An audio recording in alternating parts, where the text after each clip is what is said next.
And I remember my first thing is like, I want to get some Coke. You know what I mean? And I asked my buddy, like, hey, dude, like, can you get some Coke? And he's like, fuck that, dude, try this shit. This shit's better. I'm like, what is it? He's like, it's meth.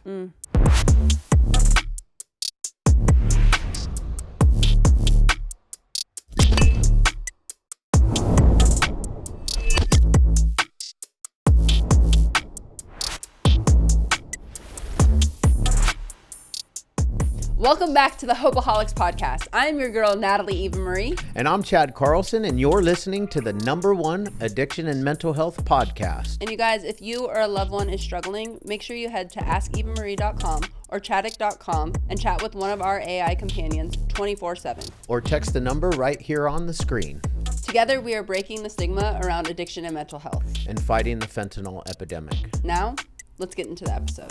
Carter, welcome to the Hopeaholics Podcast. We're officially... We are live. Oh, we live? We are live. Right on.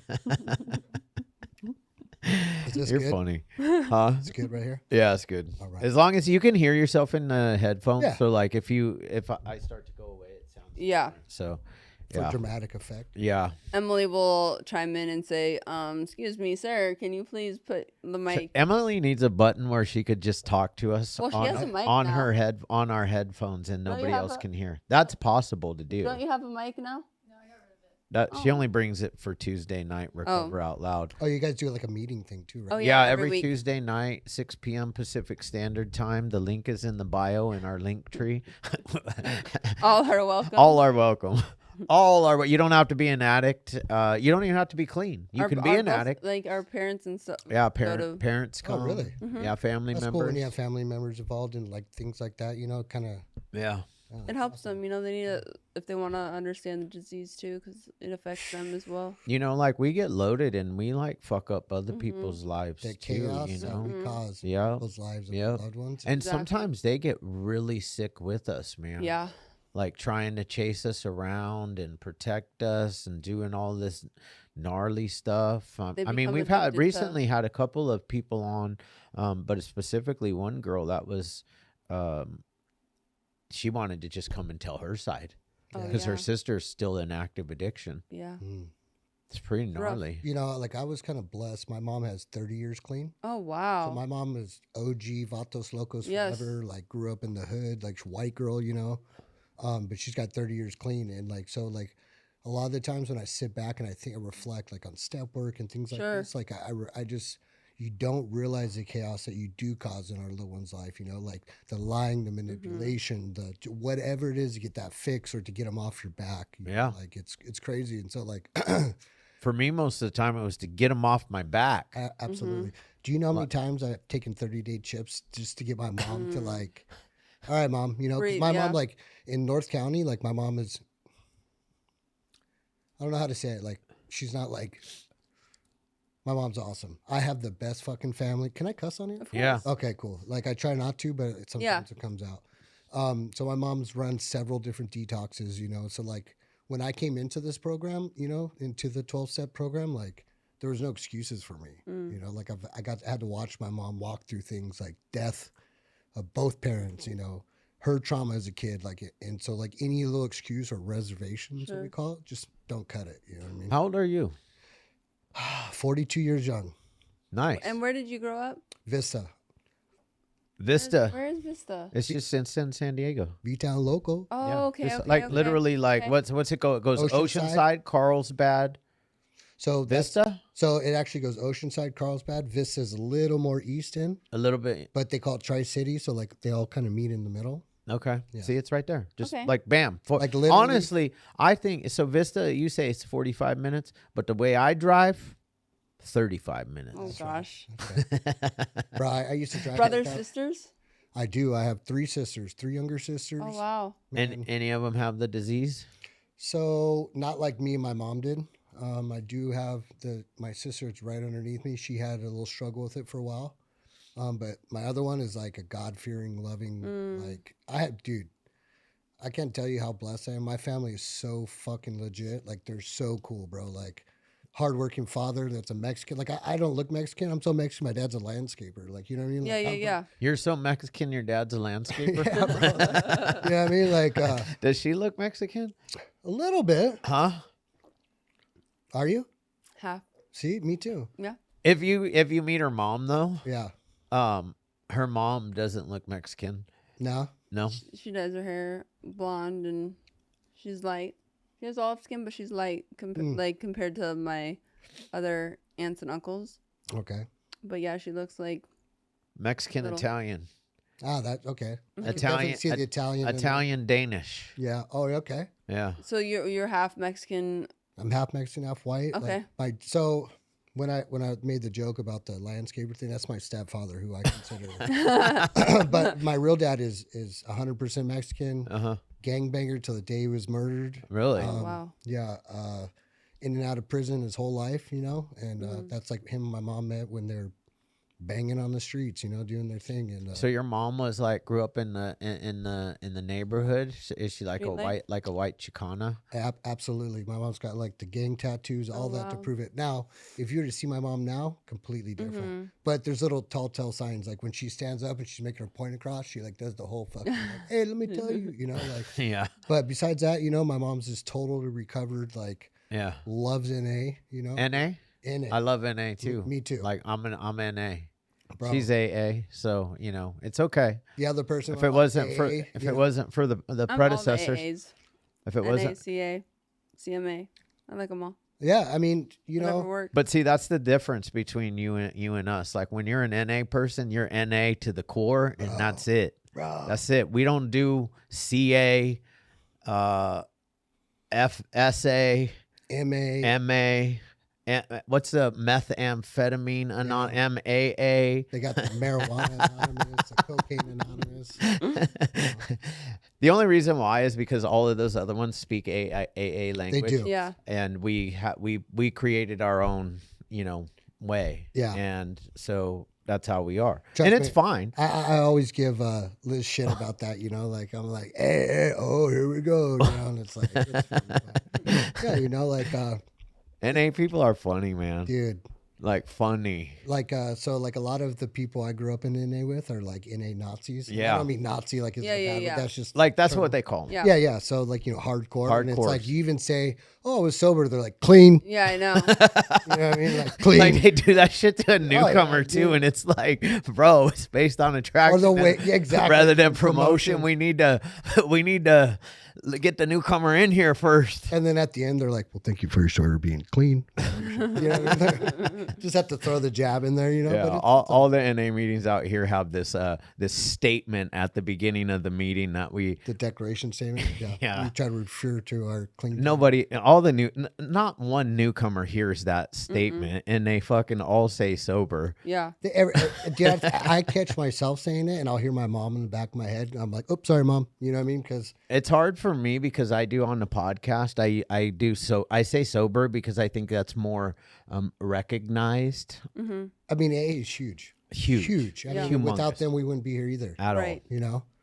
For So- sure. I mean, I love it. I love Yeah. AA because if it wasn't AA they got it right 80 almost 90 years ago. Yeah. Like we have a spiritual hole inside of us, a spiritual malady. We all, and it's sure. like in the good thing in our readings, it says, alcohol is a drug, period. Totally. And I So, love that. Dude, is that not like the truth of it? Yes. Like, any mind altering. Yep. We're people with the disease of addiction who must Yeah. abstain from all drugs in order to recover. And that's a good thing too. Is like that. I love that you mentioned that. If you see here, it says like living X clean. So we're not just recovery based. I mean, we're a veteran owned recovery based company, but like, dude, it's everything. People have gambling problems, Totally. sexual addiction, pornography, whatever it is. Shopping. Shopping is Eating. huge. Food. Food. Oh, I'm such a foodie. Yeah. Like, and I'm stubborn too, so I'm like, nah, dude, I don't want to try new things. And I'll go over there and be like, hey, let's try this place. I'm like, man, but always fine. Have you guys been to Tanner's Burger? No, where's that? Because like my wife is a burger connoisseur. Bro, Like she loves hamburgers. It's her Tanner's favorite thing. Prime Burger. Shout out to you guys over there in Oceanside off Coast Highway. It's like a smash, dude. It's so Bomb. good. Like, you'll go there Friday, Saturday, and Tuesday, and the line's out. It's just crazy, dude. Nice. Remember how like Chick-fil-A used to be back in the day with the line like crazy? That's how all of our In-N-Outs around here are like that, bro. It's us like, too. Jesus Christ. Yeah, it's like this shit's 30 years old. Yeah, you know? for real. But still good. Right? I put an In-N-Out here in San Juan Capistrano. Sometimes it's like an hour line. I know, it's insane. Just to go through the drive-through. But enough about us, man. I want to know about, you grew up in Vista. So you grew up in Vista. V-Town local. Yeah. You know? Just, bro, so my story, I guess, growing up is a little different than some people's.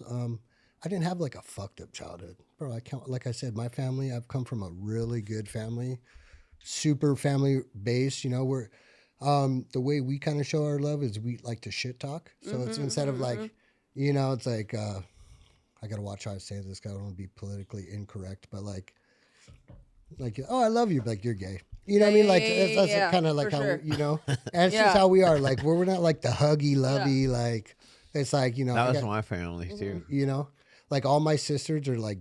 If I'm not talking shit to you, I don't really like you. Bro, people are so scared of my dad when they walk into the house. Like, because my dad's this big Mexican burly dude with like this, hey, how's it going? Kind of deep voice, you know, and everybody knows he's a hardworking dude. He doesn't fuck around. But if he's like actually talking to you and cracking jokes, like, you're in. You're good. You know what I mean? Like, you're good. Sure. So, and then on the other hand, you know, my family's predominantly women. Like, I got three sisters. My mom. So growing up in the house, it was just me and my dad against the world, basically. You know, they all had daughters. You know, then my sister Nana had a little boy, and then of course I have Micah over there. Besides that, like all women, bro, like all women. You know, so it's like we think we run the show until like you know how it goes, and. Oh, no. We run the show from the front. From the front. From the front. Yeah, from the front. And it's like, I'll be right back. Let me check on something. Yeah. But yeah, like, bro, I don't know. Like, I had a really good childhood. I didn't, you know, now the guy that I refer to a lot is my father, my stepfather, Ricardo.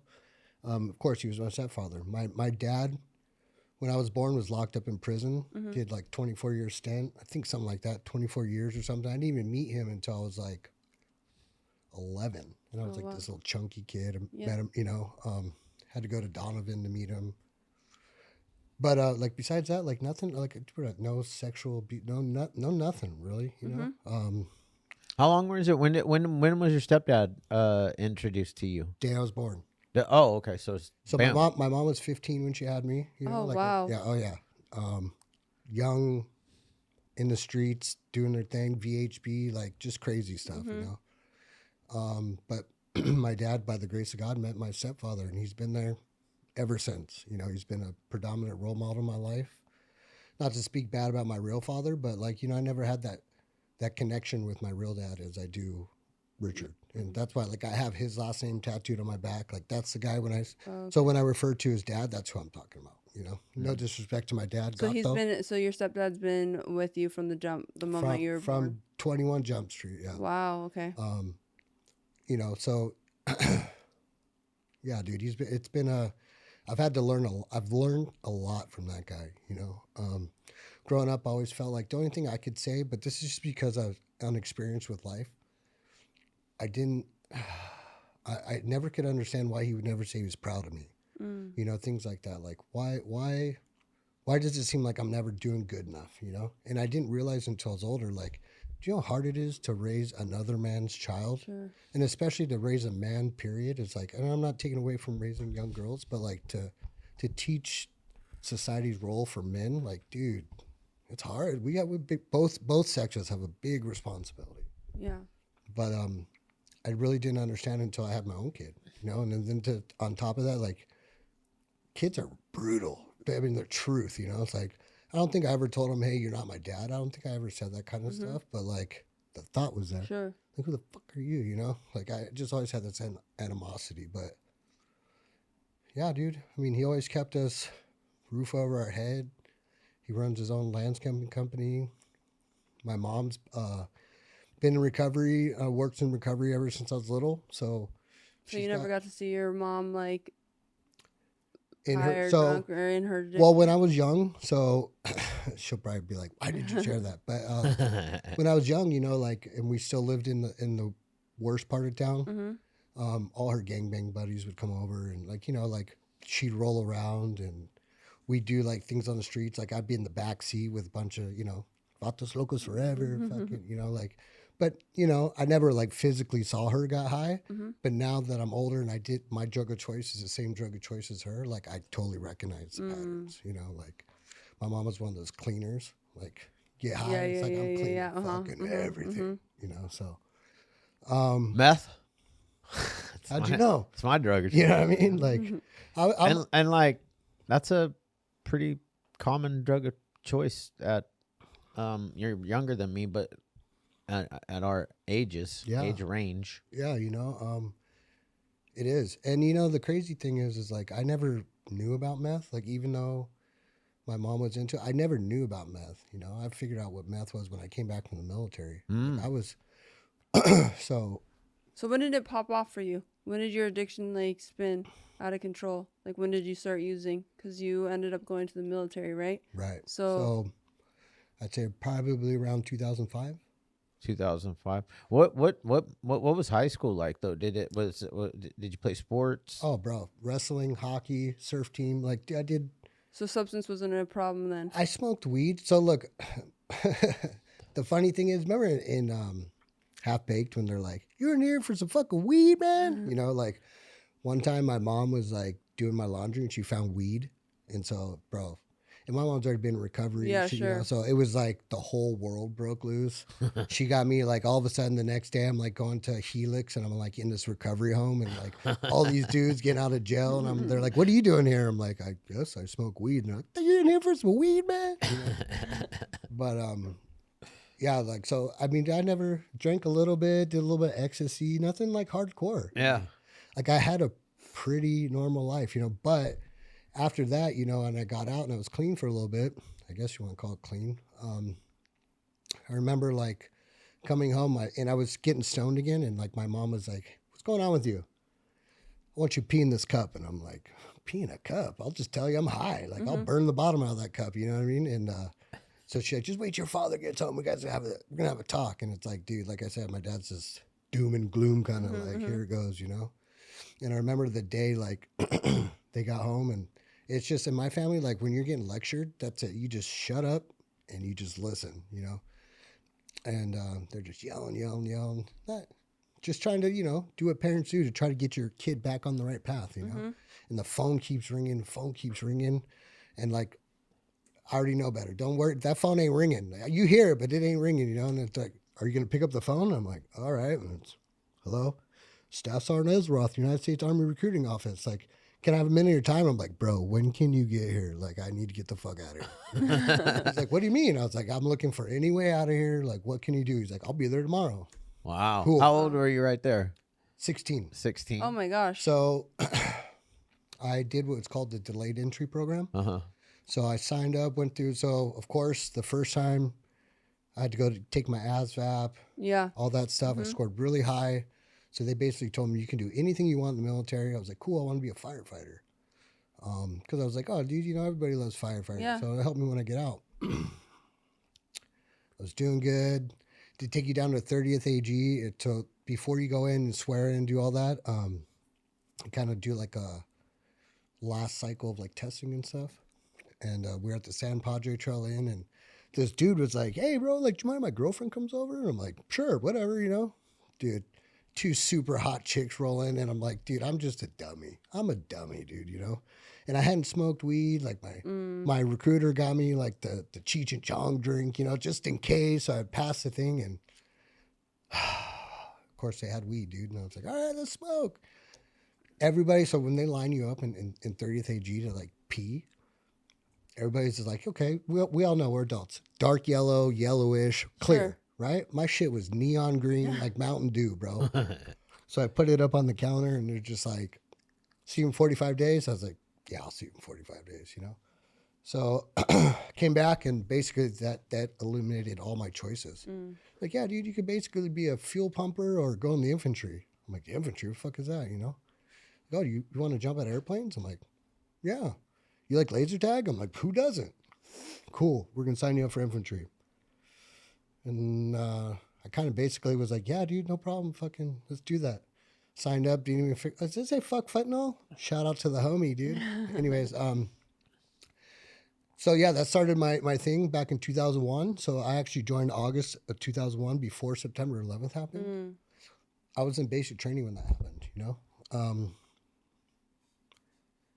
I remember it's probably the scariest moment in my life up to that moment because shit's real, homie. You just signed your life away. Like, there's no saying no. You know what I mean? And what did I choose? I chose to be basically a bullet stopper.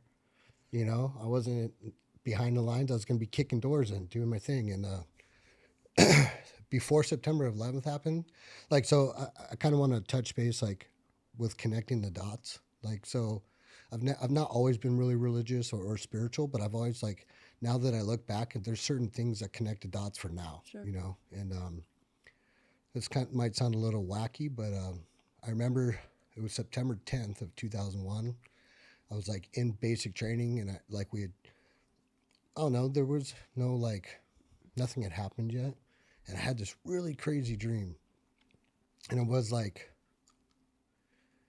I don't know how to explain it. It wasn't like a person, but it was a person. It was a man, but he wasn't talking, but yeah, I could hear him speaking to me. Does that make sense? Like, and he was telling me, like, something's going to happen. Don't worry about it. The whole world is experiencing something tomorrow. Do not worry. Keep faith in me and love me, and you'll be okay. And I didn't understand. I was too, what the hell? I woke up, boom, September 11th happens. You know? I was like, oh, God, that must have been what was going on. So, long story short, you know, I graduated basic training, went to Korea. When I was in Korea and I was coming home, that's when George Bush was giving his inauguration war, when he told Saddam, like, hey, if you don't step down, we will destroy you. And that's when I was going to 2-3 Infantry at Fort Lewis, Washington. And within a couple of months, I was deployed to Iraq. I was 20 years old. And that's like right when the war started, you know?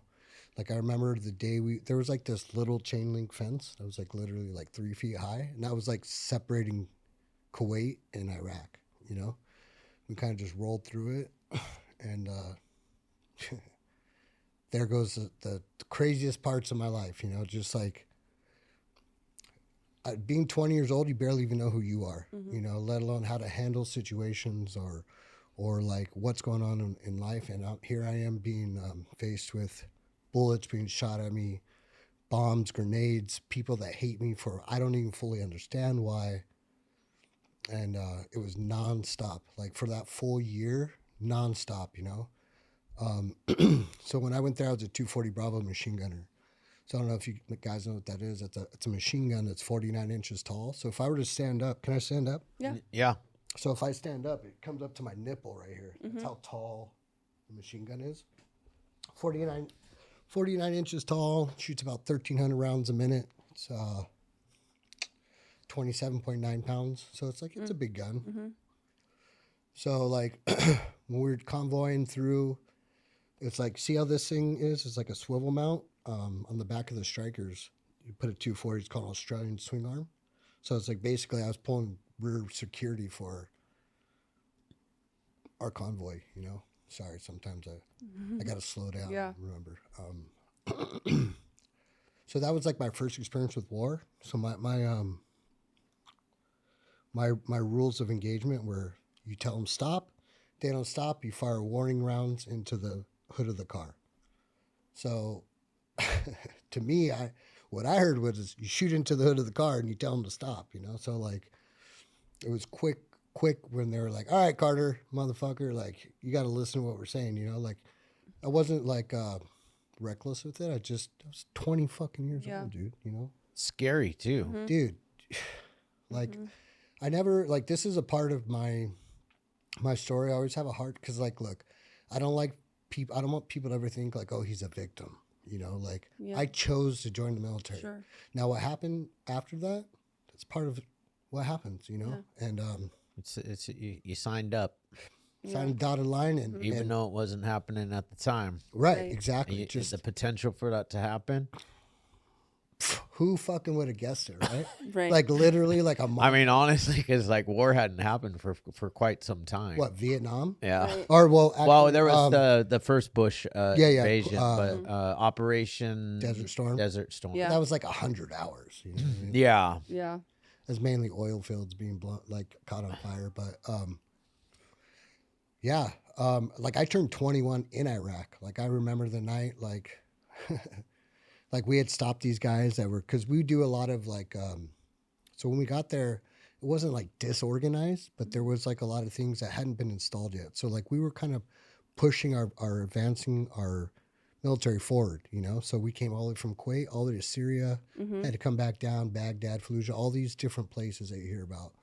And we didn't, it wasn't like, hey, at the end of the day, we'd go back to the barracks and chill out and have a beer. It was like, I was in war 24/7. Like there was no fucking breaks, you know, gear 100% of the time. Like when you're sleeping, it was like, how good are you sleeping? There was no like, sometimes you get 2 hours of sleep if you were lucky, you know? Yeah. They like, you're in a foreign country and it's not like we're quiet, dude. We're in fucking Striker, you know? Like people notice you, even though we're in the middle of the desert, like they don't like us. You know what I mean? It's not like they're like, oh, hey, what's up, homie? It's like, they're fucking over there. So they tell somebody, and then before you know, you get mortared around, you know, like mortars being shot at you, like whatever it is. And it's a crazy experience, you know?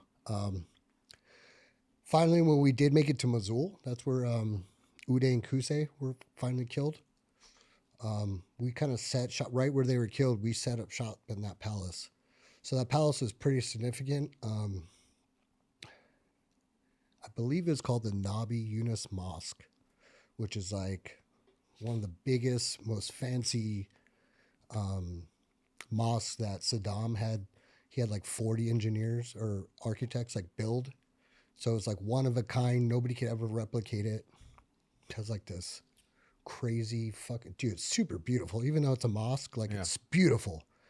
And afterwards he had like this dinner and he killed them all. Like so nobody could ever replicate what he has, you know? But anyways, we were like right down the street from crazy. He just fucking had him build it, and when he was done, he had a served big him old dinner and fucking just, party, and bro. then just killed him. That's insane. Saddam. Well, yeah. I mean, he wasn't a good person. Nah. But like, so the palace. Emily wasn't even. Oh, were you alive? No, Emily wasn't alive. How old's Emily? 23. Yeah, I know. Crazy. Yeah, it was what, 20 years ago when I was there. Yeah, and when they killed Saddam pretty fast. They did. He was well, supposedly that was the main thing, you know? Like, you know, it's fucked up too, bro. Oh, anyways, I keep jumping around, but so in Mosul is where we set up. That was, now the palace that we were in, super nice, bro. It was like 4 stories, but we ended up taking it over, you know? Glass windows, blah, blah, blah. We would get bombed and mortared and shot every day that the windows would break out. So it's like, even eating chow, I would have full gear on. Like there was never a time, you know, and it's like, you don't really know when you're a young kid, you have all these full grown badass dudes that are around you, like, quit your bitching. Yeah, you know? yeah. You got to get man up, or, you know, like, you know, it's, and you don't want to be that guy. Yeah. You want to be the shitbag, you know? And I always, dude, I'm pretty physically fit, you know, my mentality, I like have great intestinal fortitude, like, you know, but like shit changes you, dude. Like I didn't fully understand like what it did to me until I got out, you know what I mean? And, but anyways, like, couple stories, you know, things like I remember like, so I remember one time, like, so what they used to do is they would have like kids, they'd be like, hey, they would set these things called IEDs and they would plant them in the middle of the road. So when we drive by, they would call a cell phone and just boom, blow it up, you know? One day we were on patrol and I think it was like, we called it Route Honda because, you know, we'd use different names. And I remember like we drove by and we were looking at this kid, probably 13, 14 years old maybe. And like I remember looking at him because I was in the back, like I said, I had my 240. And I remember looking at him and he looked like scared. Like something's up, you know. Everybody looks scared when we're driving by because they know like the capability of what we do, you know. We're not like out of control. We're not like these gnarly, but they understand like with American soldiers comes. Yeah, if we want to mow down the whole entire fucking population right there, we can do that. You know. And I remember like driving by and we like flipped a bitch at the end of the road and we're coming back and like I see the kids. So I radioed to my sergeant like, hey, like does that I don't want to call him the word that we would call him, but doesn't that kid look suspicious? Like what kid? And I remember like looking, like scanning back. Here's the kid. And like I see him on a cell phone and I'm like, oh shit. Like I knew right away, like, oh shit. And I look right to the right and there's this light pole and boom, just next thing I remember, like I'm in, because like when you're in these strikers, they have like 2 square so you can come out, you know, and usually have guys facing outwards to kind of help provide security. I remember looking at the light pole and then next thing I remember, I'm like in the striker, like kind of like slunched down. We have these goggles on and there's like all these white dots. And like, so I couldn't tell if it was my vision or what it was, but I felt like he's burning. So what they used to do is they would like try to make like homemade napalm. It was like styrofoam, gasoline, something else. And what would happen is when they'd blow it up, it'd catch on fire. And it, like napalm. I mean, sometimes it worked, sometimes it didn't. Luckily for me, it didn't work. I mean, it exploded, but it didn't work. So what happened was the percussion of the explosion knocked me out. And when I sat down, being 21 years old, you know, I see all my buddies and they're just like, and I'm thinking right away, like, am I ever going to have sex again? That's what they're like, you know what I mean? Like, that's what was my first thought. Like, I thought my face was just mangled. It was on fire, you know, and I ended up being okay. Of course, we ended up stopping. They ended up taking that kid's life, you know, because like it's hard to tell. Like there's no difference, you know. Not everybody. No, I know. I have a good friend that was a gunner, and he's dead now. He killed himself. He couldn't handle 22 people a day, bro. Yeah, it's fucking crazy. Yeah. But like, you know, we play by all these rules, you know, like rules of engagement, like, you know, other countries don't play that shit, dude. Like, you know. No, and it's they use women and children. Yeah. Like for us, like, you know, it would piss me off the most. Like we would never do that. Bro, they would have dudes fucking pop shots at us with like RPGs from behind a building and run into a fucking school. Like, you motherfucker. You know what I mean? Like, come on, dude. Like, we're not going to go in any religious buildings and we're not going to go in any schools. How long did you serve? I did a little over 4 years. Yeah. So I got involuntarily extended. So my ETSA, which is my end of time of service, came up while I was in Iraq. But since I was a fire team leader, they're like, you're getting voluntarily extended on me. Like, I don't know what to tell you. So, which was shitty. But, you know, hey, like, I would rather all the dudes that I trained with be with me because it's cohesive, coherent. Like, you train day in, day out, doing mount training, which is military operation of urban terrain, kicking doors and taking rooms, just fluid shit to where it's like not even a thought anymore. It's like a muscle reaction. Then them have to relearn everything, you know? So it sucked. I'm not going to lie. And, you know, like I was there for so long. I let all my troops go before me. So I ended up getting promoted when I was over there. I was a 240 Bravo machine gunner, like I said, for about, I want to say like 5 months, maybe a little bit longer than 5 months. And I got promoted to a fire team leader. So now I had 4 dudes underneath me instead of just 1. But so they started what was called, you could take relief. You know, they would give you 2 weeks to go home. Like I let all my dudes go before me. So like I was there, we were there almost 13 months. I was there like for so long that basically when I got my 2 weeks to come and I left, came here, came back, 3 days later, we were transitioning to come back home. Like, you know what I mean? So I was there like pretty much the full year. It's just crazy. Like dude, there's so many stories I could tell you guys about that. Like a quick one that like is kind of sticks out. That's not nothing too revealing, but like I still remember the first firefight I got into. Like it was yesterday. Like, you know, like we're just doing patrols and we're going around. And so my squad leader is Sergeant Protrats, you know, big old fucking country fed white boys, fucking crazy. You know, those dudes that throw hay for a living, they're fucking little kooky, you know, but they're strong as shit. Just a big old dude, you know. And I remember like we're just driving, and so when you're inside the striker, you can't see, you know, just two guys out. So you're just like, I'm holding my 240 and my buddies, and I remember we hear this like boom, and then he like sticks his big old head in it, and he's like, "We're getting in a firefight, boys," and I'm like, "Oh shit!" Like I start trembling a little bit, like, "Oh god, like here we go, like what's gonna happen," you know? And the best way I can describe it is so strikers have a ramp that comes down. And you remember, like, have you ever seen Saving Private Ryan? Mm-hmm. Yeah. You know when the U-boats and they come down, it's just like fucking hell's breaking loose. It's exactly what's happening. So what happened was so the platoons in our company, they split up over the city and they patrol different areas, you know, to kind of keep an overwatch position what's going on. And it was either second or third platoon came into contact. So they radioed over, obviously, like, "Hey, where you guys at?" And we fucking do our thing, go over there. And I remember like him saying, "Here we go, boys," you know, and it's like coming down, like right as the door comes down, like this RPG's like, boom, like blows up next to us. And I'm like, holy shit. Like, dude, I don't like, you know what I mean? Like right now my heart's like, like, I don't know what to do. I don't know. Like, and then all of a sudden it's like, boom, you snap into all your training. And it's like, thank God for team leaders, you know, and they're like, "Carter, get your ass over there." So I have like my AG, we're just like running and it's like falling, and you're just like, it's like a deer that's just been born, you know, because you're like, dude, you got shit. Crazy, dude. Like Training. They train with live rounds though too, right? Had you trained with live rounds at this part? Yeah, but there's nothing, bro. You know, you can tell the difference of when a round's close or not. Yeah. So like, you know, when you're out in the streets and you hear like a pop, pop, you're like, "Oh, was that a gun?" When you're being shot at, when it goes by you, you hear this cack. You know, because it's breaking the sound barrier going by your head. You know you're being shot at, you know?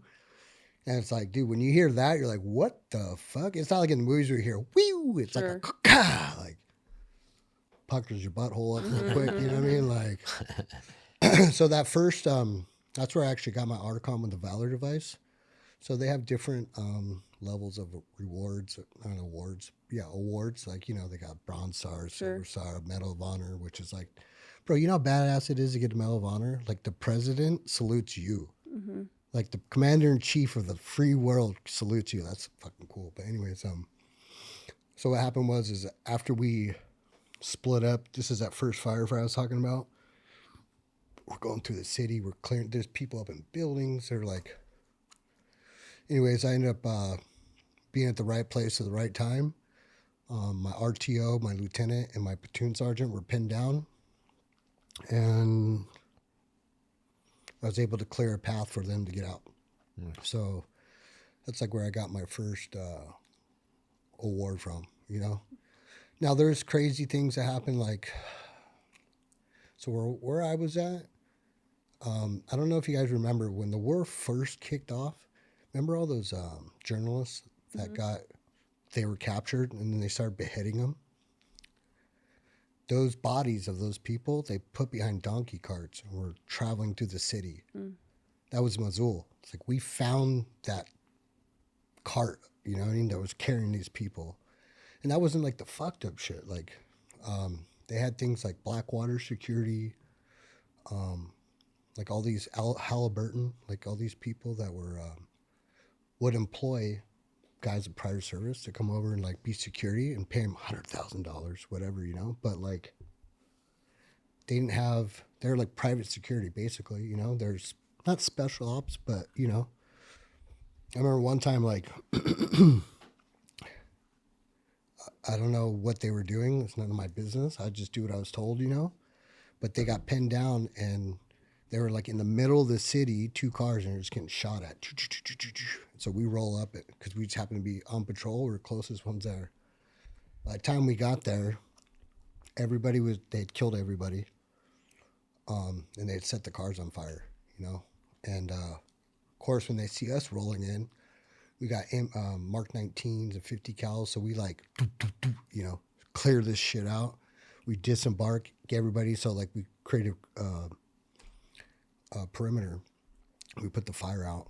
Now, part of being an American soldier, you never leave a soldier behind. You know what I mean? Whether he's in your platoon or not. This is like the weird, craziest shit. Like, we pull them out of the car, you know, or out of it. They were just some like regular, I think they were VW, like station wagons is what they would use for their taxi cabs. They would just be all white with like orange corners, and that's how you would tell it was like a taxi cab. Now, I don't know if they commandeered it or whatever they did, but it was on fire. So once we put it out, me and Sergeant Motts, we had to like retrieve the bodies, you know? And like I remember like, fuck, this guy's like burnt to a crisp. Like when your skin burns, it doesn't like, your skin like, it's hard to explain. But I remember like, I couldn't be like, ew, gross. You know what I mean? Like freaked out. While I'm a team leader, I got all these fucking people saying, I mean, plus is she American, you know? I remember grabbing him by his arms, to, like lift him up, like from here. And like all the skin just like, like, you know what I mean? Like things like that, like those are like the hard parts that like I remember. Those are like the things that like, dude, we used to have like interpreters that would work that were Iraqis, but they would, you know, not everybody in Iraq was bad. You know? Right. There's some Christians over there, and some people have families, dude, and they want what's best for everybody, you know? And so their way was, they thought, helping the Americans. So what they would do is they would interpret for us. And I remember towards, it's probably February, a couple months we'd been there. And in the middle of the city, there was like this big like wall. And what they did is they like painted all the interpreters' names on the wall. And once a day, they would put an X through the name. And then what they would do is they would go to that guy's house and kill their whole family. And we had this guy named Mike. It's just kind of, he's a cool guy, you know, just wanted better for his country. And I remember, like, so what we would do is, because once that started happening, they started freaking out. I mean, of course, dude, you got fucking Taliban, ICE, whoever, like, and these fuckers don't fuck around, dude. They're going to kill you and your mom, your dad, your kids, your everybody. So what we do is when they would be coming to work, we'd kind of like be in the area to give them like some sort of security, you know? So it'd be like, we wouldn't drive to their house and be like, all right, time to go. We'd be around the corner. So when they would leave, we'd kind of just a couple cars behind, you know? And these guys are ruthless, dude, you know? And I remember that day because the first time it snowed in Iraq in like 40 years. So like everybody's crashing and fucking, and this guy Mike and this other dude were in their car. And we were probably like 4 cars behind him, but we couldn't get any closer because one, there was like accidents. And two, like we were trying to keep our distance to not totally give away, but dude, they already know who you are. They put your name on a wall. They know who you are, you know? And 6 dudes just walk up with AKs and just, that's it, you know, like right in the middle. Just like crazy stuff like that, you know? Like, you know, anyways. So then, you serve for 4.5 years, and then now you get out. So now I get out. So so when I came back, I was real heavy into alcohol. Like, and they basically kind of leave you alone because they give you what's called short timers syndrome. I was just trying to get out, you know. And I would drink. And now you're back up in Vista. So now after I leave the military, I come home and you're like, what, 24? 24. And I remember my first thing is like, I want to get some Coke. You know what I mean? And I asked my buddy, like, hey, dude, like, can you get some Coke? And he's like, fuck that, dude, try this shit. This shit's better. I'm like, what is it? He's like, it's meth. This episode is brought to you by Wolfpack Bags. This gear is meant for anybody gym, lifestyle, to anybody that's on the move. I mean, I like to say that us here and everybody that tunes in, We're not average. We're always a wolf. They have all the goods that you need, especially for anybody that is looking for a bag to carry their meal prep, a lunch pail, anything like that. They have you covered. So once again, go to wolfpack.com, use the code Hopeaholics, save 10%, and join the pack. You know what I mean? Like, you're wasting your money on Coke. And I agree with him. Dude, you know, it's like 20 years later, there's so many of the I would nevers that had happened. Sure, of course. You know, and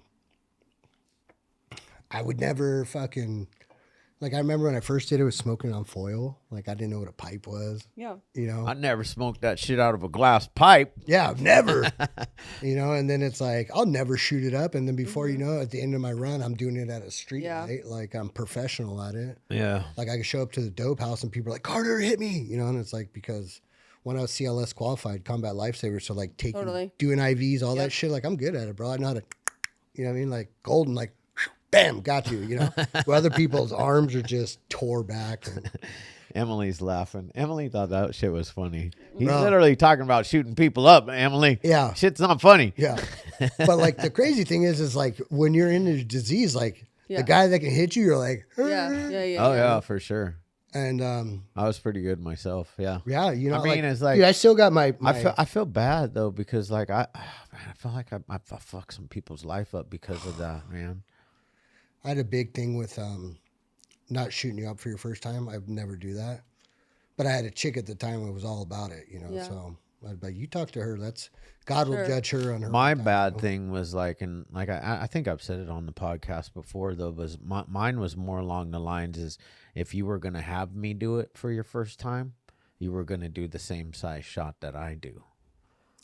See, that's nice of you. Most people are like, if I'm doing your shot, something's coming out and you're doing something with it. Oh, no. That's how a lot of dirty motherfuckers are, dude. I was giving you like 40, 50 fucking units of syrup. Baby shots, bro. 100 units is... Bell ringer. No, that'll fucking might kill somebody. Bro. Who's never done it before. Romanticizing it, you know, it's one no romance in it, man. Bro, it's just such a dirty fucking damn it. Mm-hmm. So you're off to the races out the gate. Well, no, it took me a couple years to get there. Oh, it did? Because when you did that, when he had the meth, did you just say, fuck it, yeah, let's do it? Yeah, I thought it was like, you know, it's my buddy from school. I've known him for a long time. Like, oh, he's not going to steer me wrong. Did you smoke it or the first time? First couple of times, I snorted it. Okay, yeah, that's the stuff. But, like, I was kind of left, like, you know, to my own, like, understanding. And, like, I didn't know what fucking shadow people were. And, yeah. You know what I mean? Like, bro, so I'm, like, PTSD like a motherfucker. Mm-hmm. Yeah, I mean, I was gonna say, did the meth, bro, it, like, makes PTSD come off the charts, bro. Let's just say my parents knew exactly what the fuck time it was. I remember being in my parents' garage because, like, when you drive down my driveway, my dad owns this house and he bought this house for my sister. So in the same, we have like a cul-de-sac, but before my sister lived there, the people have moved out, and I'm fucking in the garage tweaking, dude, like the door open, you know, like, and seeing the fucking blinds moving. And so I'm like calling my dad. I'm like, Dad, I think there's somebody in the house. And my dad's a normie. Yeah. It's like walking over there, and he like turns the light on, comes back out. He's like, bro, you need help. You know, you're fucking smoked out, you know? Yeah. I swear I told somebody, you know? Craziness. But yeah, so like 20 years later, dude, I mean, you know, the part of like using and abusing to me isn't like the important part of the story. To me, it's like the recovery. Everybody's done crazy shit. Been to some party. I did this much with this guy, and you know, I had those shadow people chasing me. Well, my first time around, I had shadow people, but then I quit on my own for a couple of years. Oh wow! And then I started getting real bad because, you know, I still had all these issues that weren't getting dealt with. Nothing. Were just inside. I substituted meth because I had a girlfriend at the time that was not gonna have that shit, and I could smoke weed and drink, so we would just get. Anyways, that ended up not working out, of course, because a lot of relationships, when there's addicts, it doesn't work out. You know? And you destroy, like, good people. You know? And, where were we talking about? getting into recovery. Yeah, drugs so are you real. tried to you initially stopped kind of cold turkey, but you were substituting it with Right, so weed and alcohol. Yeah, so the second time around was just worse. Like, I had this job at pcgit.net. So, like, when I got out, I went to college, got my degree in computer science. You know, like, I worked at Food for Less, and then I got a job at pcgit.net. Hopefully, they don't get mad for me saying that, but like that's .net, guys. Yeah. .net. You know, me and my best friend, who ended up becoming my first sponsor, bro. We're like 25, 26 years old. Like, my best friend Lucas at the time is like the smartest fucking dude, like computer savvy, like a motherfucker. We're making over $100,000. Wow. In 2009. Exactly. That's great. Yeah, and we're fucking single, living in Carmel Valley with like. One of our roommates was on that Team Mom OG, you know. Wow. Like we were like doing it up, you know. Like his 30th birthday, we were at Club Flux in San Diego. Oh yeah, Flux was fucking huge. Dude, DJ Lethal was there. There's chicks with fucking huge bottles and fucking dude. I ended up getting kicked out. I fought the owner, but anyways, stupid shit, you know. But the crazy thing is like that guy. So Lucas, he ended up getting clean, you know. Like we were balls to the wall, and it would take me to get arrested before I kind of started realizing I might have a problem. Sure. I might. But like here, I didn't feel like I did. Yeah. Here, and then seeing myself in the mirror, I knew something wasn't right, you know? And it still didn't stop me from using. Fuck, you know? Yeah. So let's just say, so how my journey started. One night, like my car got stolen. You know, I'm at the dope house, and I remember like this whole day is like real vivid to me. Like I remember like looking in the mirror. I mean, I wouldn't say I didn't recognize who I was. I just wasn't happy with who I was.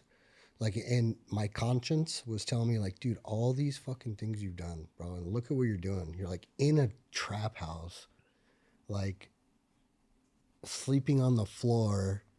And you're only worried about your next fix. Like by this time, I had 2 kids. I was, you know what I mean? I like, and the kid, that didn't even matter to me. You know, the only thing that mattered was getting high. You know, it's fucking crazy. And so I remember like. And how old are you at this point?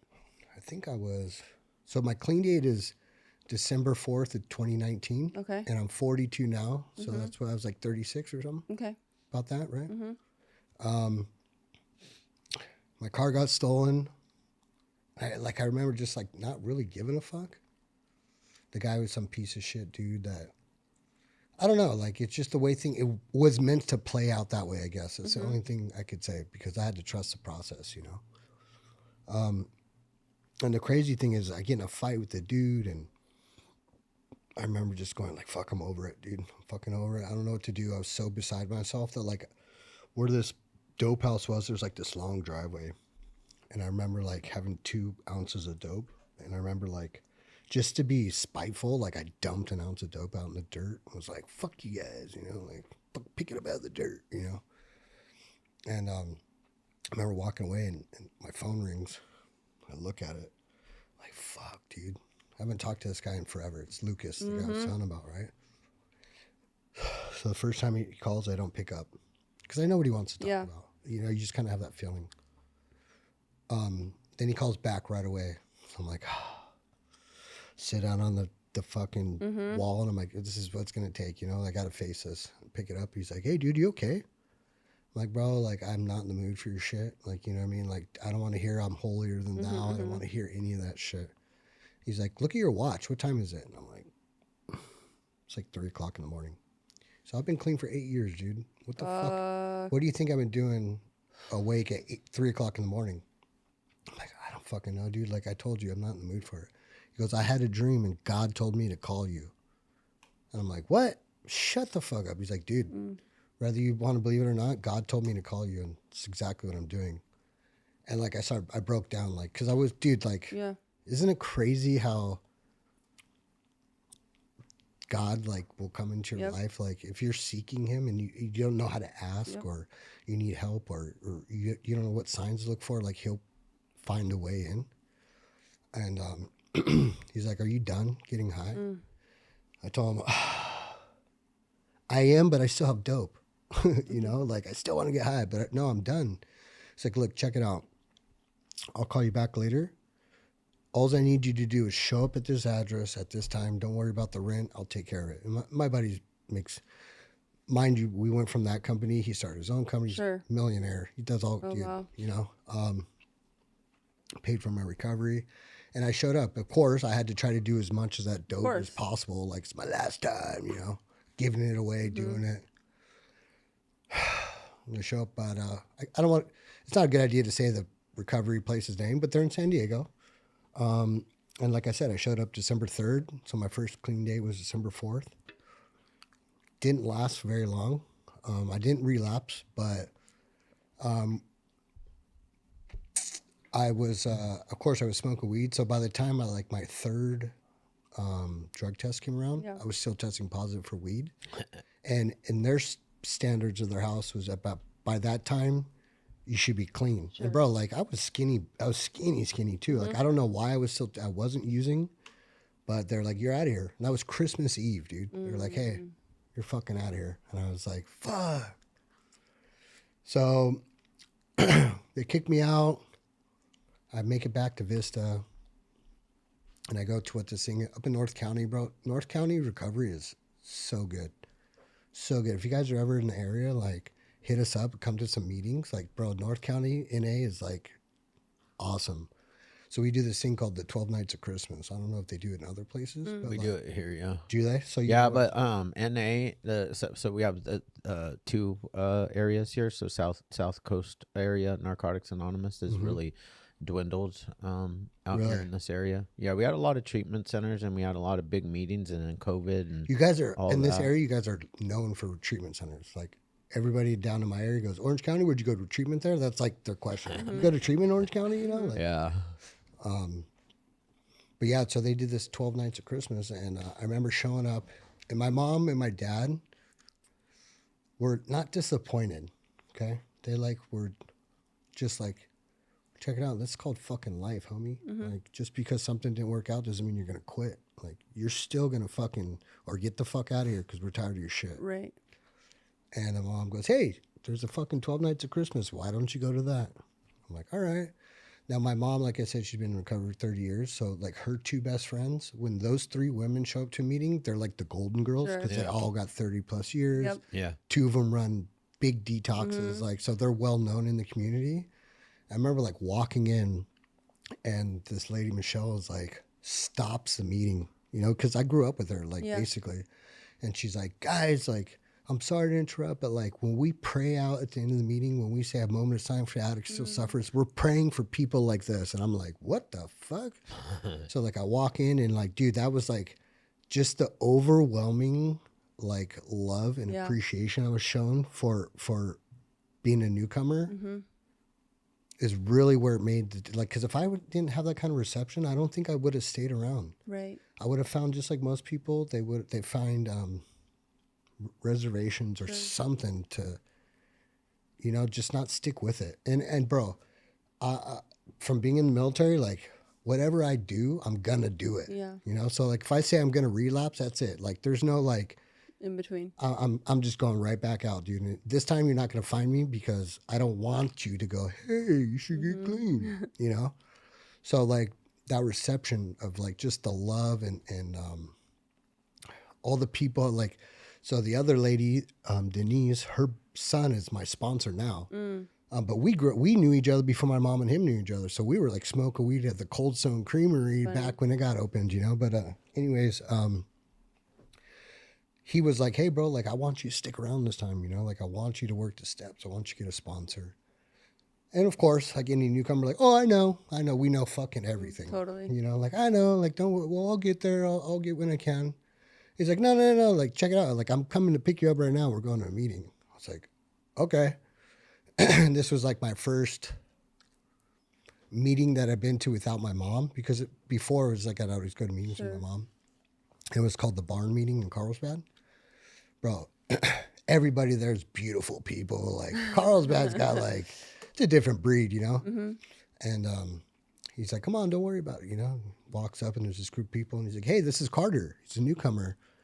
And like, oh, hey, Carter, what's going on? I'm like, oh, hey, you know, like kind of shy a little bit. And I look around and he's gone. I'm like, this motherfucker left me by myself, you know? But like, we don't grow until we step out of our comfort zone. You know what I mean? Like when the fear outweighs whatever the fuck it is, you know? Yeah, it's my favorite saying. But how's it go? When the pain of remaining the same outweighs the fear of change. Bro. It says it twice in the Narcotics Anonymous book. Isn't that like, yeah. Bro, like those first initial steps? Because like they say in the readings too, like, what is there left to do? Like, I don't know what I'm going to do. Like, what is there left to do? Like, how go on to the bitter end, right? Jails, institutions, or death, brother. Or we can find a new way to live. Bro, and it's so powerful.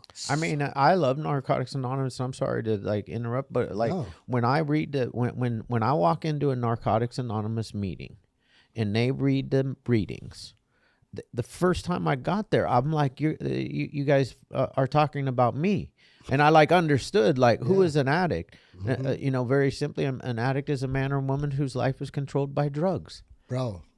That was my life prior to walking into Narcotics Anonymous. I lived to use and I used to live every day. Bro. Like, I didn't do cocaine on the weekend. Yeah. I didn't fucking party too much on Sunday and couldn't make it to work on Monday. I was still getting a sack to get to work. I was unemployable. Like, I was robbing and stealing and thugging and trying to fucking figure out how to make it another day. Right. Like, that was like, I was like, and then they said there these readings and like what I love and see, I think North County is still like this. Your guys' Narcotics Anonymous is still pretty big, and it's still pretty, and there's people that have been in the program a long time, and like, you know, and there's still people coming into the program, and like I walked into the rooms and the dudes that told me to sit down, like I knew that they had been to prison, and I know that they had robbed banks, and they had all because of their heroin addiction. Mm-hmm. And I was like, I get that. That's the beautiful thing about Narcotics Anonymous. Like it says it in the saying, like Narcotics Anonymous. Like it don't give a fuck if you're black, white, Asian, gay, straight. Like I mean, I also like that part, you know, and I love that because of Alcoholics Anonymous gave us our traditions as well. Like, it doesn't matter. Our political views. When I go into the rooms of Narcotics Anonymous. Political views. Yeah. I mean, that's a big one. Like, some people might. I have political views. I'm allowed to. I don't bring them into the rooms, though. Yeah. Like, I don't bring them into the rooms. You can have. Never mind. No, right? It's. I get it. But you know, the beautiful thing, like you're saying, the first thing you hear when you come into are the readings. Like, dude, they're written so simply that every addict can follow in their daily life. Yeah. So simply, like it's people simple. Try to, and I have like I said before, I have like people that are part of my support group that I grew up with in AA. They're like, don't fucking say like, you know, they go. Alcohol is a drug, and people go, period. Like they're the kind of people who are like, shut the fuck up, dude. Like it doesn't say that, because you know what? Like if you start taking away from the concrete part of it, it starts to lose its message.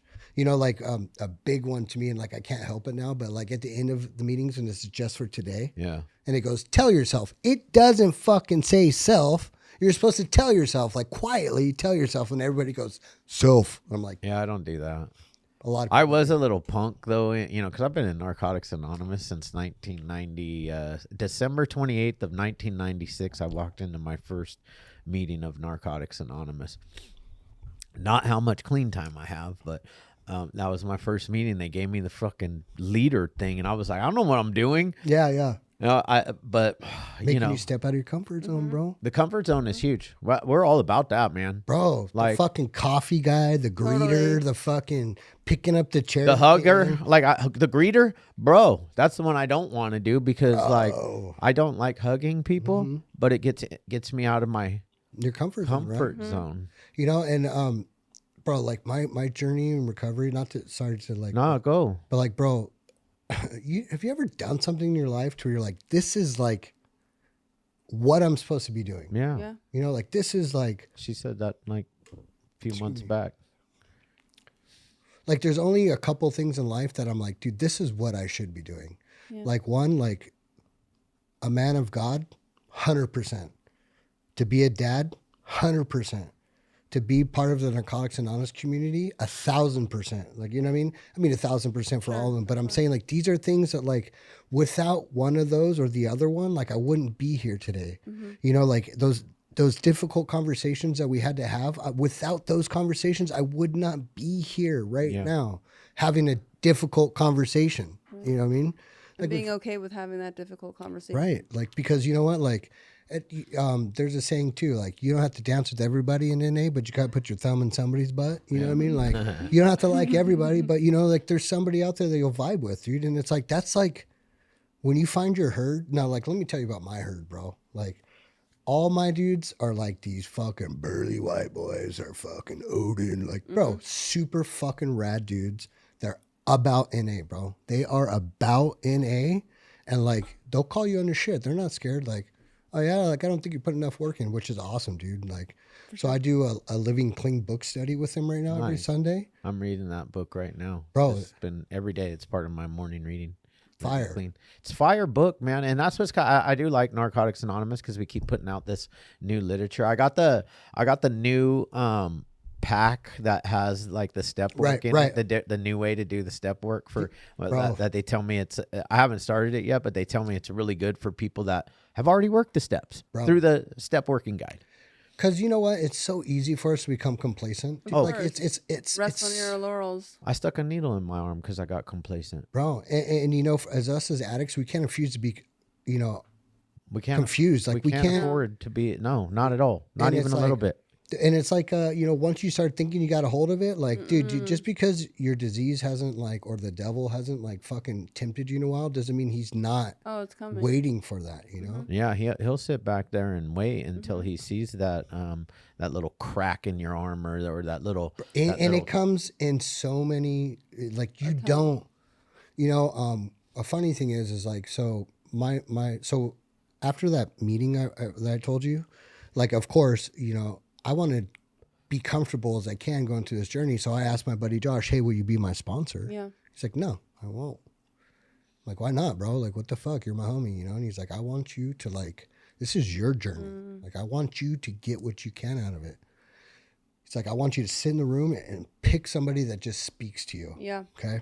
And because it don't have to be the same homophily, like, you know what I mean? Like you dress like me, your hair's like me, like, cool, I'll ask you. Like, he's like, dude, step out of your comfort zone and fucking find somebody. Don't be a girl about it, you know? And I mean that in respect. Don't be a bitch. Exactly. Yeah. This is like, only you are going to fucking do what you need to do. Only you know. Like, you know, God knows and you know, homie. Like, that's it. And so I was like, all right. And I find this little Asian dude. Bro, like I said, my recovery and God, like my higher power, I'm not afraid to say God's my higher power because it's exactly who it is. Yeah. The way I don't have to, and you know, like those sayings, like, trust the process. Oh my God, I know. I used to hate that shit. Too. I wanted to get fuck your process on my finger. But dude, that's such a powerful, for sure. So powerful. Like, I don't have to understand what's going on in my life. I just have to have faith in it. You know, like, I'm not always going to have the strength to carry on, but where my strength ends, that's where my faith begins. You know, like, the crazy part of it is just like, I don't have to understand. Like, I don't have to. So, like, when I went in and I was like, oh, I find this little Asian guy, his drug of choice was totally different from mine. The lifestyle he grew up and how he got into the program, completely different. Total different walk of life. He's a fucking accountant, you know what I mean? And I'm a fucking leatherneck, you know what I mean? Like, just fucking dumbass. I like, you know, just thought it was cool because I did a lot of drugs, you know what I mean? Like, he's actually somebody who did something with his life. Kind of like how AA is, you know? Like, those are like the people that are like, hey, bro, I own businesses. I'm like, well, fuck. You know? But anyways, so, like, I don't know. Can I say his name? Should I say his name? We'll keep it, whatever. So he knows who he is, and he knows who I'm talking about. But this guy, like, was like, hey, like, I told him, hey, can you be my sponsor? And he goes, yeah, but do you understand what you're asking me? I'm like, kind of. Like, I mean, you're supposed to help me do steps and something like that, right? He goes, yeah, that's basic. But before I tell you, yeah, like, there's some prerequisites that you have to do to show me that you want this. I'm like, oh, man, what the fuck, you know? And I was like, what is he going to make me write an essay or something? He's like, look, every morning, you have to text me when you get up and say good morning. Keep in contact 30 days in a row. If you miss one day, you're starting all over. And until you complete these 30 days, like I will not even start a step with you. Yeah. Show me that that's I what can you do want. that. I can do the text message. Me too, bro. Right? You know? My girls have to Just call me. just every don't day make me call you. at the same time. Well, I think he I don't wanna- understood that, like, I don't want to I talk think to you. he kind of just made an evaluation course. and was like, I think, Yeah. I think this motherfucker's gonna text me. yeah, he'll Yeah. text. He'll text. Yeah. But he might not call. He probably won't call, you know, and that's cool because like that's how I am today. Like I'm all about texting. Totally. Like, what am Me I gonna too. say to you if I call you? I know, it's Hi. nice. I say I could call you and say good morning and hang up. Good morning. Hey, you know, You're not gonna get to say anything back. Yeah, But exactly. we can have a text conversation. but I have like 30 dudes that I Yeah. talk to every morning through Nice. text. You Sure. know, like they'll either send like the word Yep. of the day or whatever Totally. Yeah. it is. You know. Yeah. So, anyways, dude, this guy that was my next indicated step. You know. Yep. Because I didn't understand what I was going to start going through. Like I was just like, yay, I could say no to Yeah. drugs. Like now it's fucking over. You know what I mean? Like now you have to do the work to understand how to live the life without the use of drugs. Yeah. Now you have to do things that when shit gets hard, you can't just say fuck it and Yep. start using. Yeah. You can't. Because not only now do I have like me to depend on, I got this kid to, you know, Mm-hmm. to understand. And it's like, I got people in my life that depend on me, you Yeah. know? It's like I can no longer let that fucking flat tire just fuck my whole life Yeah. off and be like, you know what? Fuck it, dude. I'm getting high because my tire's fucking flat. Yeah, you know what I mean? That just happened to me last Friday night. Right? I hit a curb, fucking blew my tire out Yeah. on my way to buy boots that I never wanted to wear in the first place. Cowboy boots. Mm-hmm. Bro, I love cowboy boots. Oh, you do? You Well, what size are you? 9.5. I think mine are 9s. See, I work at Miramar National Cemetery. Yeah. So like what I do is I work for P&G Memorials. So I do like all the tombstones and all the niche yeah. covers come. I'm the guy that engraves them. So I do the sandblasting for them. Nice. Oh wow. Yeah. So everybody that Yeah. is a veteran that dies, I do the Wow. headstone, you know. Wild. Pretty cool. It's actually, it you know, they is. told me I was too old to go back in the military, but they're like, hey, you could get a job with the NCA. Yeah. You know, shout out to all my boys at Miramar, bro. Like we're all most of us recovering addicts. Yeah. We're all vets. You know what I mean? I'm a combat vet. Little shout out, but Yeah. yeah, dude. Like you know, it's like super rewarding. Mm-hmm. You know, it's super rewarding. But let me get back to before I jump Yeah. around. Like I said, that guy, he was like the first person to make me take accountability. You Yeah. know, and made me like think out of like, because you know what? Like I don't know about for you guys, but like when they're like, hey, here's your first step, and this is what I want you to do. And not only admitting to yourself and to a higher power that your life will become unmanageable, you know, like I want you to write about it. You're like, what the fuck? You're asking me to do work? Like, okay. So all mine, in my experience, my answers were like, because I used drugs. Like, why did you use drugs? Because I felt like it, you know, like, oh, did you have a bad day? Yes, because I didn't have drugs. Like, you know what I mean? Like, so your first time around was like all this shit. And like to him, he was like, dude, that's not, Right. yes, you did the step, but let me tell you, like, if you want this to work for you, you're only gonna get out what you put in. You know, like, come on, bro. Like, it's your life. Like, you do what you want. But I'm telling you, for me, like, if you want me to be your sponsor, this is unacceptable work. It's like, fuck. Of course, I picked that motherfucker that's gonna make me do work. But dude, you know, meanwhile, like as I'm getting clean, and just because we get clean doesn't mean that like all of our life problems stop. I still had to find a fucking place to live, you know, like, and I was like, oh, I'm a vet, so I'll go to the military and they'll be like, hey, you don't get housing. So I go to the VA and they're like, hey, dude, check it out. You got to go to this program, VVSD. And once you complete that program, we'll honor you with housing. Like, fuck, dude, I've already got 60 days clean. I don't need no fucking rehab. And my sponsor's like, dude, this is a blessing, homie. Right. Like, this Yeah. is a blessing. You know, this is like, I think I went in there like right at the beginning of February. And then what happens the next month? Fucking COVID. Do you know how many people we lost during COVID? A ton. Dude. So like, luckily for me, just the way I look at it, I'm stuck in a facility during COVID with recovery, Right. you know? And I remember telling my sponsor, like, I don't need this shit. And he's like, dude, check it out. Well, this is what you need. Like, there's powerful forces out there that are higher than yourself that are working in your favor. Just embrace it. Don't have to understand the process. Just trust it. You know? I'm like, all right. So I use that as like an advantage. I did everything I could. All the work I'd go to, all the groups I'd do to, I'm like, I need more. So they'd give us homework. And I was like, so like this pink cloud, you know, that they say you're on. Like my pink cloud was like, I don't know, but I loved it. And I didn't want to ever lose that feeling. So I thought at that time, like if you did more work, that you always keep that feeling, that it never goes away. So I was like, all right, let me do this, let me do that. And I ended up finishing early. So I got to phase up and get out of there in time. I graduated. But like, it's just, like you said, you know, you're only going to get out of what you put in. For sure. So when I come out and I'm like, well, fuck, what do I do now? He's like, now we really starting your step work. You know, now you got to find meetings to go to. Now you got to become a service. Now you got to fucking find, you got your sponsor, you know, but you got all these things to do. I'm like, shit, all right. So like, I remember looking around and like, dude, my higher power, like most people, I guess, when I pray for something, he presents me with the opportunity. He just doesn't give it to me. It's not like, dude, I need $1 million. Well, maybe in a day or two, I'll get a call where it's like, hey, you have this job opportunity that might turn into it. That's kind of how it works. Or like, hey, I'm scared to do something. It's not like you have courage now. It's like, hey, I'm going to present you with these situations where you have the opportunity to build your courage, you know? And I remember going to this meeting over in Oceanside, and it was called the Wasted Youth Bonfire. And I get there, and there's like 3 people there. It's fucking February. It's freezing cold, you know, it's a bonfire. And they're like, hey, we're looking for some new people to like take over the requirements. And I was like, and my sponsor's like, hey, you're like, you know, your higher power's telling you like fucking step up. And they're like, I was like, all right, what can I do? Now, I wish I could tell you that when I volunteered to be the secretary, that it was with good intentions. You know, like, oh, I'm going to do my recovery. It's going to get so much better. Bro, I'm at the beach with bonfire. You know, there's going to be women here. That was my idea. So I was like, cool, I'll fucking do this job. Like, bet, homie. Like, but it ended up being one of the best things that ever happened to me. You know, like sometimes false motivation leads to true motivation, you know, and sometimes we have to like just kind of fake it till you make it. And that's what I did. And I just always stayed connected. For me, my journey,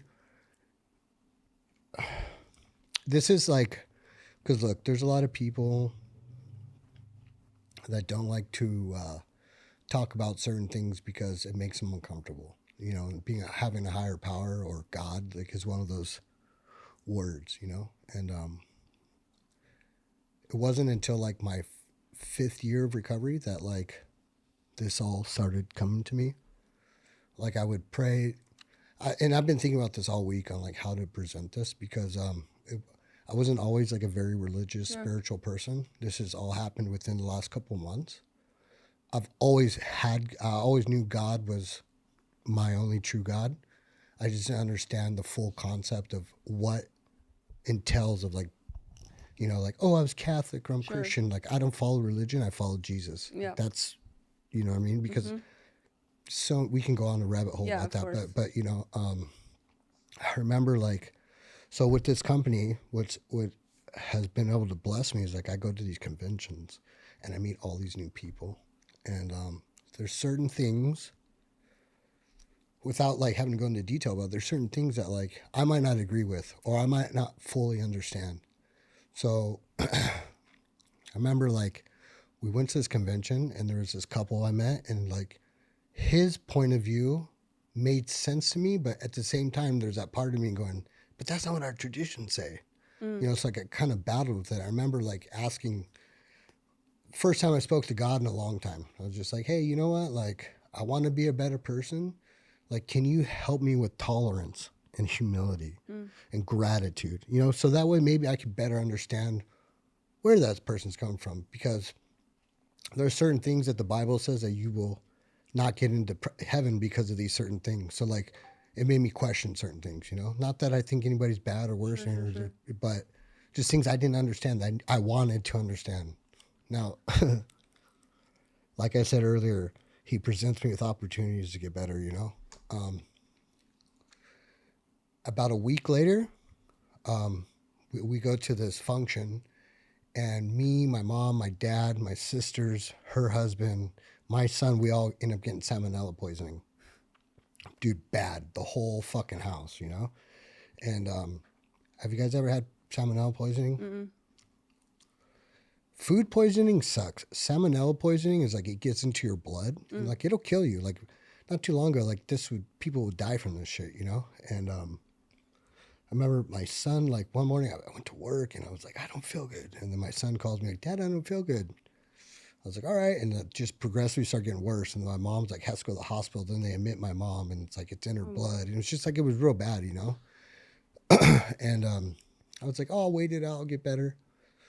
So like the second week into it, I'm like wearing a towel basically because that's like all you can wear. And I remember like, I thought I was getting better. And I'm like, sorry to be graphic, but I'm like shitting and pissing, like, you know, like in the toilet. And I remember like feeling so miserable, like my hand on the toilet. And I was just like, I remember like looking up and I'm like, this is how you want me to die? Like, this is it, bro. Like, cause I felt like I was going to die. Like, this is it. Like, what about the things I asked you before? Like, can I at least figure those out before I fucking die, bro? Like, you know what I mean? Like, cause like, to me, like my whole relationship with God was still pretty new. So I didn't know like the proper way to pray or how to ask or go about those things. But I do know, like, if you seek him, you will find him, you know? And the way that the Lord works in my life and with a lot of people is that he'll find a way to show himself in you. Now, me and my kid, we watch Bob's Burger every fucking night. That's like what we fall asleep to. It's just something easy, takes our mind off of it. And there's this episode where, like, you don't know who this person is. It's like this character, but they sing this song called Seabird. And it's like him singing to his parents about how lost he was and how he wants to come back and like to not judge him. Dude, like, and I remember like being so sick, laying in bed, going like, what the fuck? Like that's weird, you know? But like, it just felt like my hearing's really bad. But for some reason, like I could hear exactly what they were saying. So, and I fall asleep and then I have one of those dreams again where it's like, I don't know who this person is. I don't know what this person is. I can't see them talking to me, but they're telling me, like, dude, you're doing the right things. You're asking the right questions. Like, keep going. You know, like you have a bigger purpose in this life. Like, I'm not saying he was telling me you're a messiah. I'm nothing like that. I'm just saying that, like, seeking him was, like, where I was supposed to be, you know? And so the next morning, like, I remember when my feet hit the ground, I felt different. And I don't want to sound like cliche about it, but like I felt different. I felt like I was full of something. I was excited about something. Like not only was my sickness it wasn't gone, but it was better. But when my feet hit the ground, I felt like I had a purpose. Like I felt like filled with the Holy Spirit. Dude. And you know, I called this person on my way to work because look, and this is the first, I don't know if you guys ever heard that song, Only God Only Knows. Bro, that's a banger. But like, so that Seabird song too, so like I look it up on iTunes and I'm like, or not iTunes, Apple Music. And I'm like, let me hear that song. Cause I felt like maybe I should listen to that song. Now I work in Miramar. So it's like the same distance from here to there. It's about 40 minutes to work. And I'm at the end of the fucking trip, I'm fucking like, bro, you know, and God only knows, like, I was like, something had changed in me. And it wasn't like, I don't know how to explain it. Now, I'm not saying just because this happened that like instantly I'm a better person and I don't cuss and I don't lust and I don't, it's just not how it is. But since that day, I've been able to see like our book follows along with like the Bible, basically. Like once you are unafraid, 100%. Dude, the steps actually came from the Bible, bro. For sure. It's just like a way of showcasing the Bible without really showcasing the Bible. And that's another way that I think Alcoholics Anonymous got it right, because like you know, Jesus wasn't out there preaching that you need to be this or you need to be that. He was just trying to show you a different way to live, and he was down hanging out with people like us in our worst of our worst and talking to us which in the Bible they call us Gentiles, right? He wasn't preaching. He wasn't really.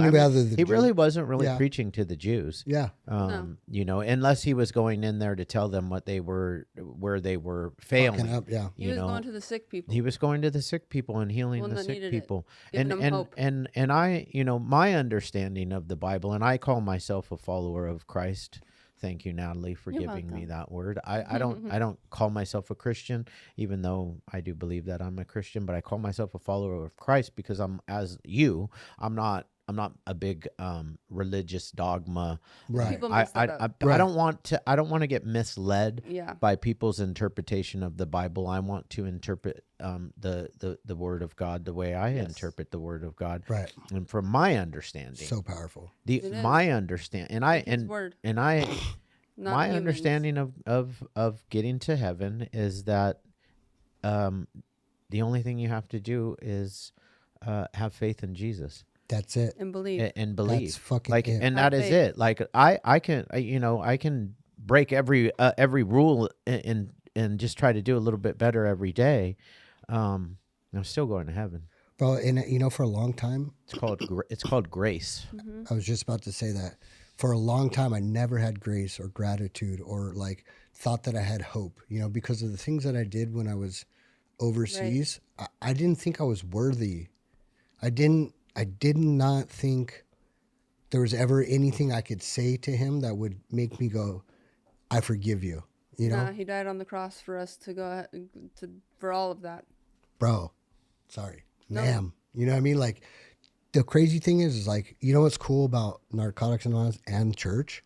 Like, these are two places that you can walk into and you should not be afraid of who the fuck you are. 100%. You should be 100% who you are and say, hey, look, I need fucking help.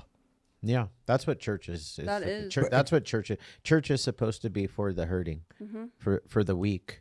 I mean, for the broken. For the broken. And honestly, that's what Jesus is for. He's you know, it's like, I liked what you said a while back. You said my faith begins where my strength ends. Well, I'm a weak motherfucker, bro. But I rely so much on God that he puts so much on my plate because he knows that I'm going to rely 110% on him for my strength. Right.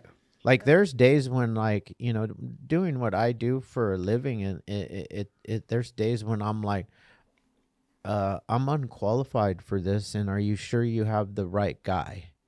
You know, and I've said that to like my peeps, but and they've said back to me, it's like, yeah, you are the right guy because you rely on him to get through the day. Bro, Jesus went to the fucking what were they? The accountants and the prostitutes. Yeah, Matthew, the tax collector. Like, all the people, like, all of us, all the misfits, all the ones that you wouldn't think. And he's changed them. Bro. And he's like, dude. And they share their story to get others. We are the ones. We're the disciples. We spread the good news because we were hopeless, we were sick, and we were in pain that we thought we were either going to commit suicide or just think that this is our life. It's not. But we heard the message. Yes. And that's what God does not fucking rejoice in the death of the wicked. He wants us to come to him. That's right. Like, bro, is that not like, you know what's cool is like, I could go on about this shit. Yeah. Like, and it's like, you know, with these experiences and like, I feel like he has a purpose for each and every one of us. He does. And so like with my journey that I've been like, and I'm still new to this, right? I'm not the kind of guy that can, quote all the scriptures and all that. But I can quote Jesus wept. Right? You know? But like, I feel that like, if you pay attention to what he's trying to put in front of you, like there's just such obvious signs that like, so just last weekend, you know, one of my homegirls that's in the in recovery with us, like, she's been like, dude, fucking rad chick, so funny. I hadn't led a meeting in years, like, cause I would just, you know, I'd show up late on purpose. Just your little ways to get out of it. That way you don't get the reading. I don't get the readings. I forgot my glasses. You know, shit like that. Things. And you got that shit memorized, bro. You don't need your glasses. Bro, there's some people who are like, you know what I mean? And I just started sharing my truth, bro. Like, I just started like, and And because you know what, like people some people get judgmental, people are preachy, and like I don't want to sound preachy, but like, look, in my experience, like this is what God is fucking showing me, dude. Like, and I've never felt so good about something. Like, I'm not ashamed of whatsoever to say like my higher power is God. Like, dude, you know. And I know a lot of people, blah blah blah. But anyways, so I'm sharing this meeting, and she's just like her share. She was like, "Hey, I've been going through that same fucking thing. Like, what do I do? Blah, blah." I just told her. Now, they tell you too, like, when you show yourself to God and you're doing that, like, the devil's tempting you too. Of course. You know, and like, I told her, she was like, I don't know what religion to pick. I don't know what to do. And I said, you don't have to pick any religion, you know? And then all of a sudden, there's like somebody that we know, and they're like, well, God isn't always the answer. And it's like, dude, what the fuck? And I said, these are things you have to look out for. You know what I mean? Like, just like, don't let that kind of shit get in the way. You're always going to face battles. You know what I mean? Like, just because you give yourself to God doesn't mean life's going to be easy. He doesn't tell you. Oh, hey, no. He Oh, says, no. I just want to be clear with people that when you give yourself to God, when you give yourself to Christ, you are not picking the easy road. Absolutely not. Your faith is forged in fire. Yeah. Like, dude, it's like when it's coming and when you're spreading it and when you're speaking it, But the if devil is walking around like a roaring lion, ready to kill, steal, and destroy. your devil, Always. the disease. But see, like, the it's thing is, one and the that same. 100%. the thing is that he can't, and the only thing that he can do is try to distract you with lies. with lies. What did he do with with your Jesus? insecurities. What did he do with Jesus on his 40-day Exactly. fast? He's like, hey, you know, like, He told him lies. bro, and if you think about it, like, Jesus is like, dude, I fucking created all this and shit. what did you Jesus forget say? about that? Jesus spoke the word of Yep, God. yep. So he tried to use the lies of exactly the opposite of what Exactly. God's word is. That's why you seek his word. Yep. You will know truth, and that's how you combat the devil. But I also Speak the do word. want to be clear too that when you choose this harder road, your life is so much more full and fulfilled, and you have this overwhelming sense of purpose and direction. You just have to stay the course. Stay the course. You gotta You know, keep Stay the faith. course. you gotta trust the process. I also, You know, yeah, which I also is feel something that we hear in the you know, rooms. when you try to do better, it's like evil tries harder to get you to get away from that shit. Yeah. You know, like, and if like dude, there's so like, It yeah, I'm a grateful recovering addict, but there's still things that like I struggle with, you know, and that's between me and God. But like, that doesn't mean the devil's not watching, and he doesn't know, like, hey, I know this motherfucker has this weakness. I'm gonna throw Exactly. all this shit at him to And see he's if ready. he's- Ready you to know, grab Well, and you, the thing bring you is back. that the devil can't hear our thoughts. So Yeah. you know, you can think whatever craziness that we all think. Just but he can watch you. he can watch see. you. He sees you, and he hears you Yeah. if you speak out loud. Mm-hmm. But you know, that's why I speak the word of God out loud when I'm having these rough moments or trials and tribulations, and you know, and I out loud I'll tell God to Get behind me, Satan. I'll just say rebuke the devil in the Yeah. name of Jesus Right. out of every area of my life, you know, because God is way more powerful. sure. Don't get it twisted. Satan believes Oh yeah. that he is as powerful as God. Why do you think he was kicked out of heaven? Yeah. Why do you think 1/3 of thinks the that. angels fell with him? And he is the most handsome man around. He ain't that guy with horns. No, bro, he's pretty. No, he's really good Bro. looking. He was And- actually one. and this from what I motherfucker can understand, sing. he was the best looking, in heaven. Yep. And He also committed he the was the first sin. music. He was the yes, he did. Pride. Yeah, pride. Oh, he convinced It wasn't. a third It wasn't. of the angels. It wasn't Eve. No. Sorry, ladies, but it was Eve that sinned before Adam. Yeah. He convinced a third of the angels, like, hey, like, bro, I'm better than this guy is, homie. Like, who's this guy think he is? Like, follow me, you know? Yeah. Yeah. I mean, good shit, dude. Yeah, God is good. God is good. I'm grateful to you. hear that you're on this path. Me too. Before we Amazing. close out, though, I do want to give another little shout out Yep. to the Living Clean brand. This is the OG Yep, that's the shirt OG. right here. But we also got the praying I hands. love this. I like the praying hands. I always like praying Me hands too. stuff. I like this one too. Oh yeah. Where can we get your product? On the back it says, So God. we're on Shopify, we're on Instagram. It's Living X Clean Clothing. Living clean clothing. Living X clean. Living X. So clean. if you look close at that too, it's a cross sideways. Nice. So it encompasses everything. Yeah. You know? It's not only just a clothing line. It's like a way of life. You know what I mean? Like, bro, we're all inclusive here. You know? Yeah. For sure. I like Love living this. clean, man. Me too. Amen. You know? Congratulations. Thank you. God is good. God is Good for you. all the time. Yeah. the time. That's what we say. God is good All the time. Yep. Like all the time. Not just some of the time. Like All the time. I'm good most of the time. Yeah. You know, but not all of the time. No. No. You know, I lose my cool every once in a while. Bro, I do stupid shit every once in a while. I get some flare-ups in traffic. Of You know what I course. mean? Like, you know? Yeah. I want to kill people some of the time. Bro, I wasn't always this tall, dark, handsome man that's in front of you right now. You know, right? like, you know. Yeah. I've had Oh, some gosh. steps along the way. You know what I mean? Like, On that one, thank you so much. Good Amazing. stuff, No, thank man. you Great, guys. Thank This you is so a- much. good this podcast. is a great opportunity. Yeah. I fucking love And, it. You guys are doing good things. Like, I try to promote you guys as much as I can. Like, I didn't know about you guys. You know what? The first person I saw in here was Jimmy Queen. Oh, nice. And I was like, dude, that's fire, bro. What the fuck? And that guy has some sayings, bro. Like, Yeah. you can't ask God to move him out without showing up with a shovel. Like, fuck you. That shit's hot, bro. Yeah, You know what I mean? Yeah, don't come Love to that. God with nothing. Bro. You know, like faith without works is dead. Mm-hmm. Bro, even if you don't have a shovel, show up with some climbing gear. You Yeah. know, get Ready to Just work. Dude. be prepared to work.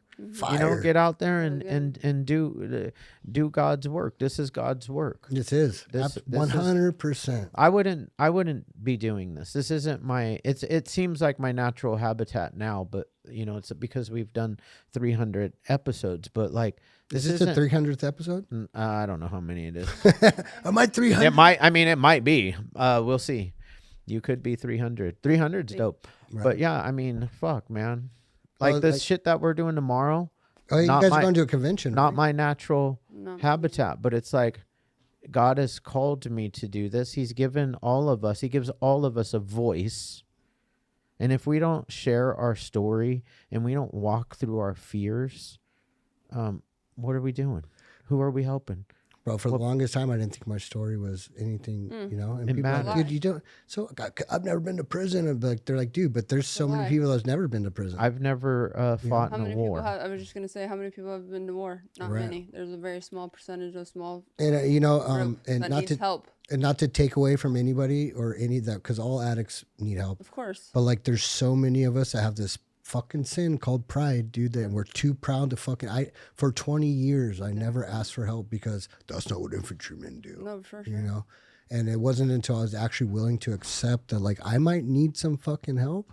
We all need some help. And it, like, dude, like, And it's okay. it's okay. And it's okay to cry, and it's manly to cry. Dude. What's not okay is to not take care of yourself and take care of your Exactly. family, you know, and be a responsible, productive Right. member Of of society. That's And- not and- okay. And it's not okay to not help the fellow person who is hurting. Right. Exactly. Because the one thing that connects all of us, regardless of the disease or not the diseases, we all know what like Emily knows what it feels like to hurt inside, and she's not an addict. Right. That's Right. why Your- living clean's perfect for Your your your, emotions. your son already knows what it feels like to hurt inside. Mm-hmm. You know, and that's what the level that we have to connect on as human beings. Right. And with that, I'll shut up. Yeah. Thank you. Thank you for coming. Thank you guys. I really appreciate it. you. God bless.